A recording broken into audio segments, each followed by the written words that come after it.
गरुडगमन तव चरणकमलमिह मनसि लसतु मम नित्यम् गरुडगमन तव चरणकमलमिह मनसि लसतु मम नित्यम्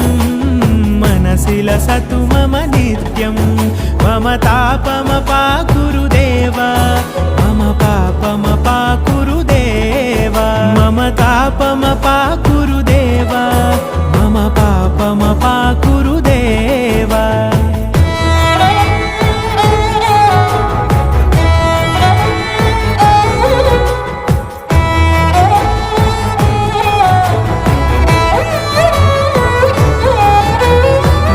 जनयन विधि नमुचिहरण मुख विबुध विनुत पद पद्मा जल जनयन विधि नमुचिहरण मुख विबुध विनुत पद पद्मा विबुध विनुत पद पद्मा।